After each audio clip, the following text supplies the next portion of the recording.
que je ne comprends pas soit que da ngay def demande wala soit que yow nga partager live bi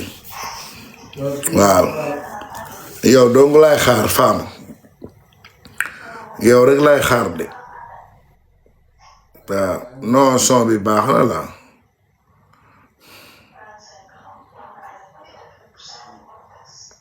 yow rek lay xaar femme mais bu naree compliqué nga lancer demande nga def demande quoi voilà Fama Khouraïchine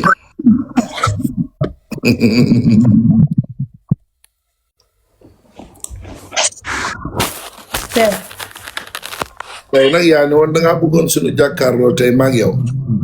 gis nga mais Fama ni nga def tey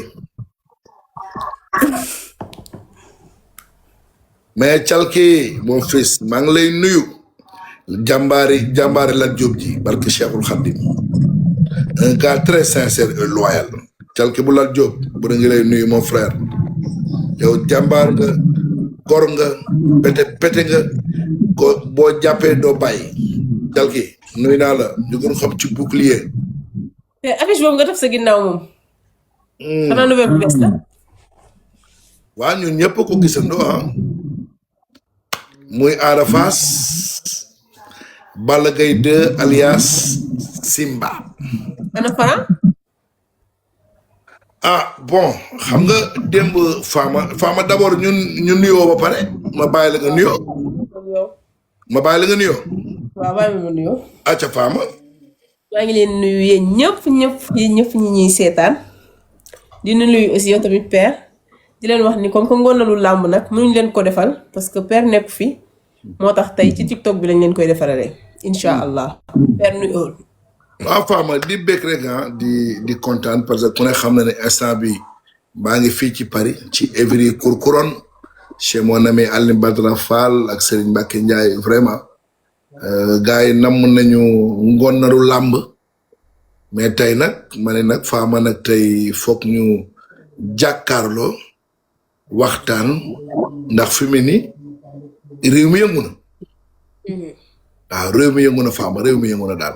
man damay tàmbali foo xamante ni xam naa di ngeen di bul ma wax ci baatu saytaane même père fan dañuy gis ay affaire ci TikTok bi mu mel ni yàgg sa xarit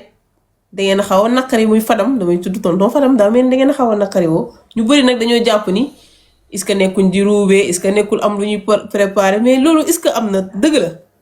waaw xam nga sànq tontu naa la ko sànq bi ngeen def seen plateau bi man doxuma sur ay buzz ak ay complot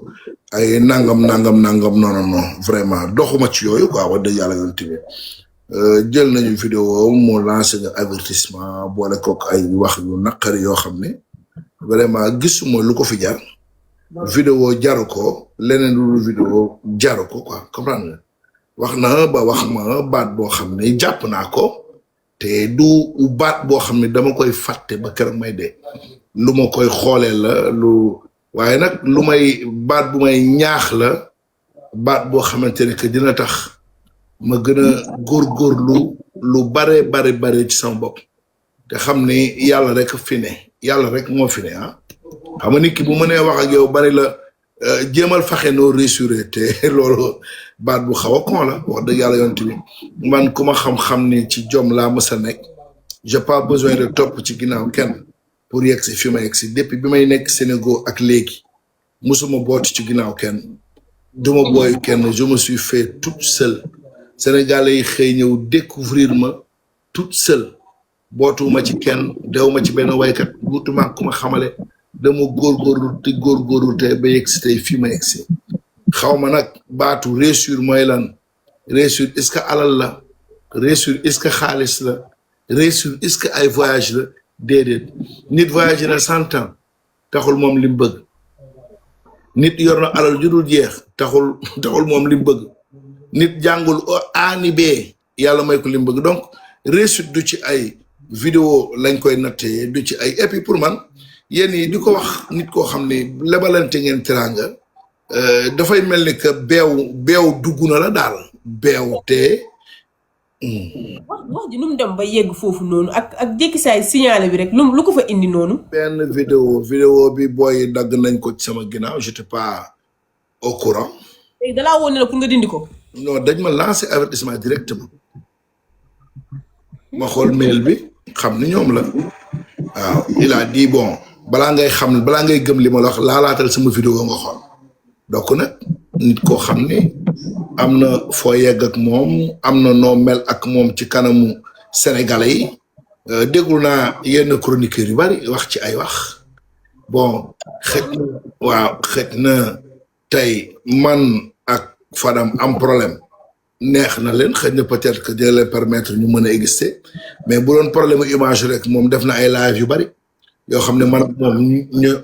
ñoo koy live waxtaanee ko ba mu neex su paree dugal ci chaîne am te duma ci wax dëgg yàlla te duma ci wax dara donc tey bu fekkee un simple vidéo tey dem na ba nit ki naan la faxeel nu réassurer loolu vraiment wax bu ñaaw la man ba may réassurer xamuma ko moom xamuma man waaw existé naa ci làmb lu yàgg te Fadam xamuma man existé naa ci làmb de Sénégal à Dakaractu te taxul moom mu xam ma jamono mooy dox ba ñu tasee bokk benn bëgg-bëgg Baye Ndiaye boole ñu ci mbir ñu ànd di def affaire boo xamante ne que neex na Sénégal yëpp vraiment musuma wax ci moom lu ñaaw musuma wax ci ginnaawam te aussi musuma ko def waaye xam nga àddina des fois di nga am foo toll da ngay dem ba jàpp ni que tu es au-dessus de tout le monde te muy man di ma sàmba di ma demba personne n'est au-dessus de personne fii nu fi waay mel yàlla lu fi waay am yàlla sunu borom la ndax lu fi waay am wala nga mel ko fi rek bés dina jot nga bàyyi ko fi avant ñun sunu génération am na ñu fi nekkoon ñenn ñi dee nañu ñenn ñi kenn déggatu leen te teewul ñu ngi fi kon ñun bu ñu amee teraanga ju mel ni tey yàlla jël ñu def ñu ci xolu sénégalais yi ñu ànd man ak yow ziyaara ji Seydina Muhammad sallallahu alayhi wa sallam ànd man ak yow toog ci réew di Serigne Babacar Sy ànd dund lu ne loolu rëy na donc dañu baat boo xamante ne que soo ma ko waxee sama giiru dund duma ko fàtte te billahi wallahi tallahi barke Serigne Mbacke Madina duma fàtte baat boobu sama giiru dund barke Cheikhul Khadim dafa mel ni wax ji daf la touché de. non ça m'a touché parce que yaakaaruma ko woon de sa part. bu doon keneen waaye non bu doon keneen ma faj ko. mais yaakaaruma ko woon de sa part vraiment pour dire vrai. non yéen ñaar yéenay borom duo yu neex yi di ngeen jubóo. non man xuloo ma kenn je n'ai aucun problème. Fadam tey suba bu ñu def émission maa ngi mooy bokk plateau bu face to face amee man ak moom ay toog nii mais xam naa tey. lu nëbb woon ci moom tey xam naa ko ci moom te c'était ça l'essentiel non li ci des amul problème on gère Fama man fi ma jógee moo gën a metti Fama man royuma kenn ci làmb topp ma ci ginnaaw kenn nekkuma ci wetu benn rapporteur bu mag Sénégal laa xëy ne mbacc ñëpp di ma gis comme ça kenn xamuma may xeex ci làmb di xeex ci làmb ba yëg si fii kenn mayuma loxo mais baatu jéemal fexe noo réussir loolu laa bëgg comprendre. waaw loolu moom mënul de. réussite ak lan mooy réussite man maa ngi sant yàlla bu baax sama njaboot deewuñ ci xiif sama ñaq laay dundalee sama njaboot te mu lew leen lool nag ndax lépp lu ma am lew na ma kenn gisaguma ci benn jotaay buñ may néewalee wala buñ may ñàkkee kersa topp ma ci ginnaaw kenn doo gis benn artiste sax ba gis ma ci ginnaaw am non non non je suis bourg. Et je resterai bourg. Je suis un homme digne. Et j'espère que je serai digne jusqu'à ma mort. Talibé Cheikhul Khadim la. Ken du ma diri. Moom dina toog dina nekk Dakar ma nekk Dakar mu nekk dinañ toog 15 jours wala 20 jours duñu gisante. kon yaakaaruma ko wéeruwuma ci moom wutuma lu ma am ci moom je le croyais kat nekk vraiment kat kii c'était un ami man loolu laa gëmoon man sama xol kii kat suma nit la kii suma xarit la mais j'ai compris. Père ñu jóge foofu nag damay ñëw ci li jot a xew sa ginnaaw yëpp dama la koy wax même bu fekkee yaa ngi ci réseau yi mais man sama ngoon daal il faut que ma defar lépp. Omar Kane Reug Reug perte na MMA bi. mi ngi waat nag combat moom ak Boy Niang le 7 juin. combat bi bëri na coow lool yow mi ñu bëri ñu ngi naan combat dina am bokkoon nga sax ñu wax Boy Niang naan ko du bëri combat bi. non xam nga Fama yow defe naa combat boobu man ak yow waxtaanee nañ ko lu bare ci pencum làmb tey ci ngoonu làmb tey Fama benn toogu pour mu war ñaari mbaam ci sport dina xaw a jafe dëgg la nag sport rek la d'une façon péjorative moo ko tey le sport est universel mais rek nag fi mu jëlee Boy Niang moo baaxul ci moom parce que boobu mu ngi fekk mu ngi soog a jël juste ceinture mondial bi boo xoolee dañu taxawal digganteem ak Boy Niang blessé après ñu jàppaat ko Reug blessé ñu jàppaat ko affaire combat MMA bi taxaw mais man ci sama xalaat man scénario bi ni mu demee nii c'était prévisible pour man dama leen ko daan wax sax bi nekkee foofu man su ma doon jouer tey pari foot tey wala may jouer tey wala tey may jouer exhiben tey ci Malixin laay teg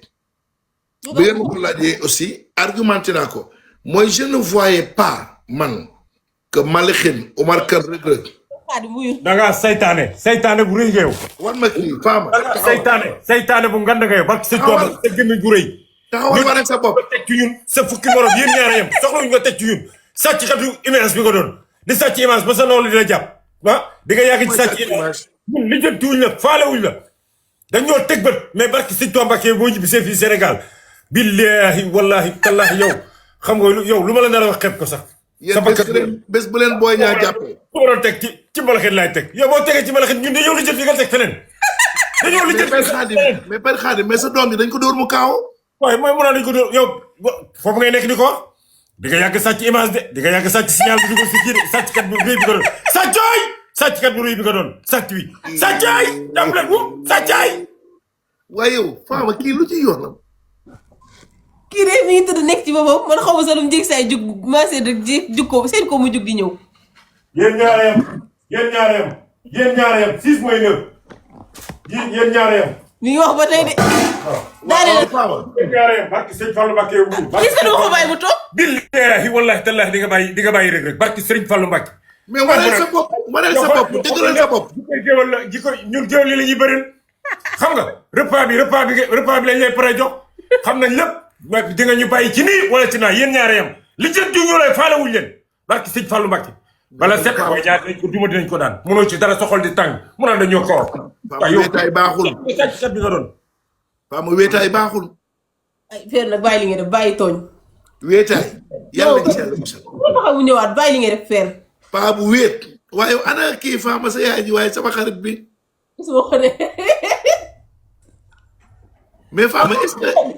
mais Fama est-ce que maire bi doo ma ko jox benn yoon sax man mi. mais Fama saa yi jongo mana macha allah warul benn paa bu màgget benn paa bu tojotoo waru ko non bu ma wax cefa moo dugg ci man donc le problème mooy Omar Kane Reug kaawu nañ ko donc li wóor ba wóor mooy ko comment bi ñoo xam nañ lépp barki sëñ Fallou Mbacke xoolal xam nañ lépp fa nga nekk sama salle la koy defee de mënoon na ko defee say studio fayu leen luwees c'est 3 mois arrière nga am moo la tax roñe dem France 3 mois yow barki sëñ Fallou fii ba combat Reug ngir yàlla bu ko tontu bàyyi ko barki sëñ Mbacke yow fii ba combat Reug bi soxla ma keneen yow laay waxal ba combat bi jàll buur yow barki sëñ Fallou Mbacke barki bés bu leen Boy Niang de jàpp su ma rasuloon sëñ Mbacke Madina billahi wallahi taala yow tey ngeen dee Boy Niang ñëw na tey ngeen dee Boy Niang dikk na tey ngeen dee cac kit la cac kit bàyyi li nga def nag yaa ngi yëngal sama papa de. waaye sa papa nanu may sunu jàmm waaye yow nga maanaam donc li wóor ba wóor mooy ko Omar Kane Reug la ñuy xaar mu ñëw pour que ñu mën a confirmer le combat mais combat bi moom neex naqari dafay am ah mais oui. mais père Reug Reug bu déggee mara yu bëri di ko moytuloo naan na dugal médical combat bi bu ko bëree da koy ñàkk loolu noonu ba du taxam Reug Reug defaat. dugal médical femme mënatu fi am. mais dañ ne ku kaaw 3 mois ngay toog. ma ne ban kaaw Reug Reug moom ci guddi gi yow gisoo ko muy live yow. waaw. ku kaaw dina live. na ñëw bëre combat bi